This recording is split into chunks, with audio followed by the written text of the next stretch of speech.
One of the biggest points of resistance that I hear from people when they're thinking about hiring a virtual assistant is how in the world to go about training that person. So many people don't really have systems built into their business. They don't really know what they're doing from one day to the next. So how on earth are you supposed to bring a new person into the business and sort all of that out?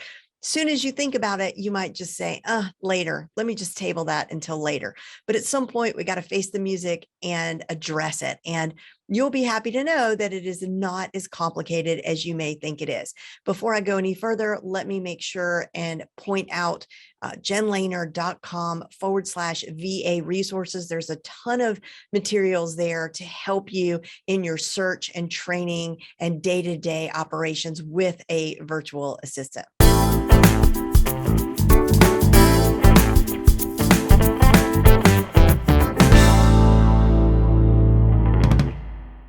I still remember a really huge moment in my business with my virtual assistant, Nika. So she's been with me about 6 years now.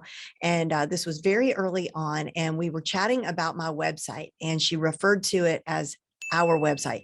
So maybe she said something like, "Hey, Jen, I think we need to fix the pop-up on our website." Hearing her say our business told me that she really saw this position as really important, that she felt like she was part of this business. So I wasn't sure exactly what I was doing right, but I knew something was going right. And when I heard that, I really wanted to cry because for the first time, I felt like I had real support in my business. So in order to get to that point, you definitely do need to do a little bit of preparation in advance. So we're going to talk about that. So if you're new around here, my name is Jen Lehner, and I have helped hundreds of solo professionals, solopreneurs, coaches, course creators, authors, small business people to scale their business significantly by outsourcing the smart way. And today I'm going to show you how to get off on the right foot with your virtual assistant.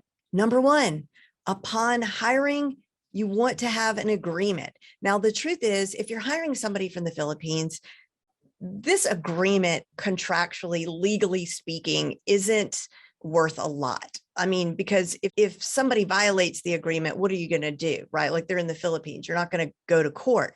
However, it's just a really good idea to literally be on the same page and set those expectations right from the very beginning in this agreement. On day one, you want to welcome your VA properly. And we like to do this on Mondays to be their start day because, you know, Monday's the obvious day for a new person to start, but also that's when we have our team meetings. So we invite our new VA into our team meetings. We do these on either on Zoom or on Google Hangouts, and we just introduce them to the team. Usually they don't stay for the whole meeting. That will happen in this, in the following weeks, but they join us for the first team meeting so that they can meet everyone. And if it's just you, same thing, jump on a quick call to formally welcome your new virtual assistant. Next, you want to have a sort of control panel for your new virtual assistant, a dashboard.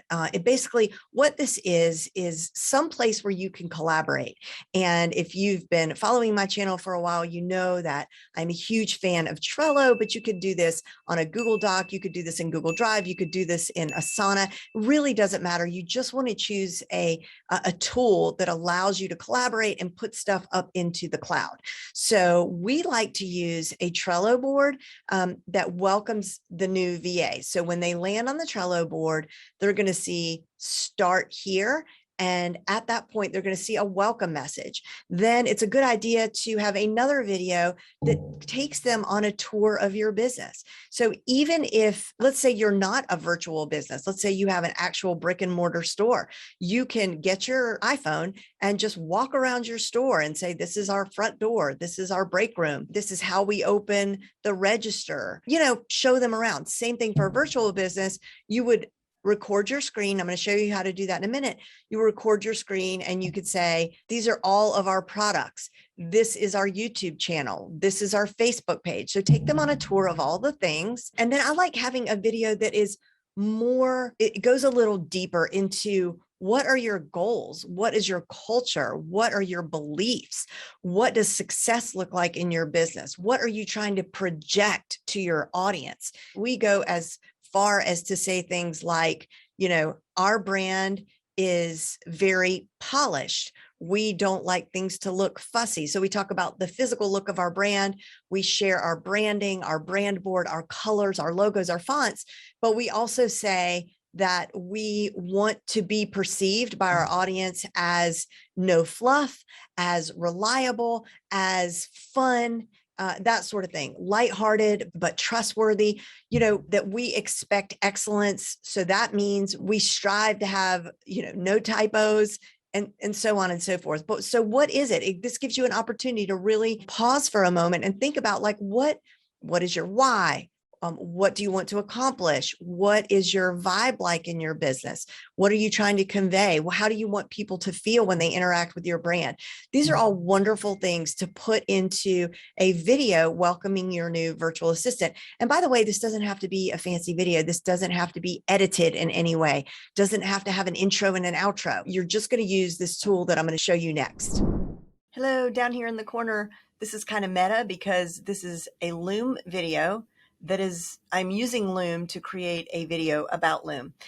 And this is hands down the best screen recording software on the market.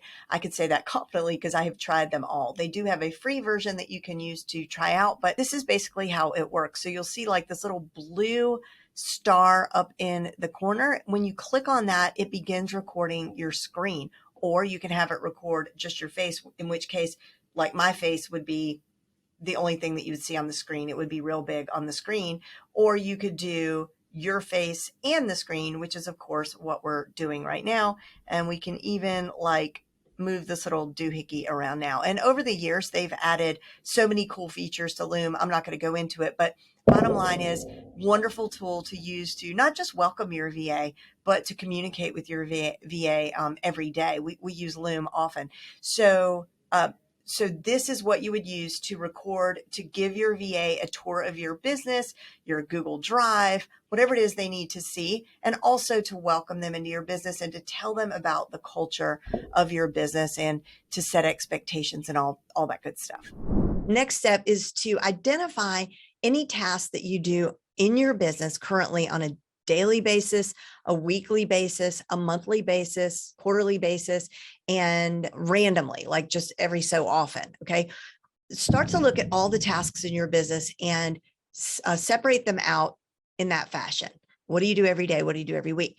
Then you want to create lists on your Trello board that also divvy up tasks that way. And then you simply are going to add trainings that relate to those specific tasks in those columns. Now, here's a little bit of magic. If you record a video of you working through a process in your business, it might be the way that you create an invoice, or the way you onboard a new client, or the way that you like to create a graphic in canva.com.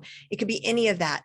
You're simply going to use Loom Video to record that, and you're going to put it on the Trello board. But one of the first things you can ask your VA to do is to create a checklist, to create a system of that task. And what does that look like? Well, simply a checklist on the Trello board itself. And you can ask them to create perhaps a document if that's going to help, like with screenshots and arrows that say, click here, do this next.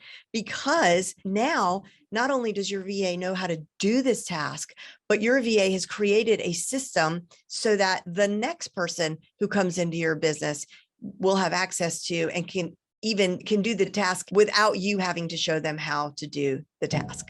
Next, what if you're not good at a lot of things that need to get done in your business? You may not have a clue how to do Google Analytics, or how to use Pinterest, or so many of the things that we know are good ideas to implement in our business. We just don't know how to do them.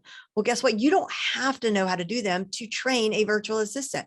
In this world where information is so cheap, we've got information everywhere, from YouTube trainings to courses at Udemy and Coursera. There's no shortage of information. Wouldn't you agree? Well, you can purchase an inexpensive course For example, let's say it's on Pinterest. We did this recently in my own business. I purchased a really good Pinterest course and I handed that over to my virtual assistant and said, will you please watch this course, bring back what you've learned to our team meeting, share how we might implement this in our business. And once we worked out how we were going to use these trainings and these teachings in our business, the things that we wanted to implement, then I asked that VA to create a system for our Pinterest activities in our business.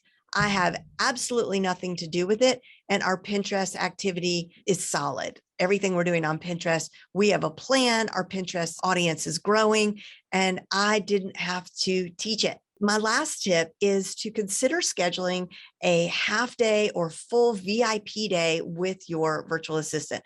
This goes a long way in showing your VA that you really are invested in him or her. And it gives you an opportunity to really catch your breath and discuss anything that might have been missed in the initial onboarding process, and to really develop your ideas more fully, to really explain the big picture, where you want things to go, what your expectations are, and sort of helping to set the vision of your business with your virtual assistant. Because again, around here, we're not interested in fly-by-night contractors who come in and out of our business. We're interested in developing long-term, meaningful relationships where our virtual assistants grow with our business as partners who have a sense of ownership in the business. And that makes all the difference. So if you want to learn more about this, I have tons of free resources, as I said in the beginning, at jenlehner.com/VA resources. Also, I've got a wonderful downloadable PDF. I think you're going to love it. It's 160 tasks that you can delegate to your virtual assistant. And finally, I have a free training coming up called Solopreneur to CEO Secrets. It is a workshop that is all about hiring your perfect match virtual assistant. And you can get there by going to ceosecretstraining.com and join us. I hope you found these tips handy for training your virtual assistant. Remember to like and subscribe and hit that little bell so you are always notified whenever I upload a new training. See you next time.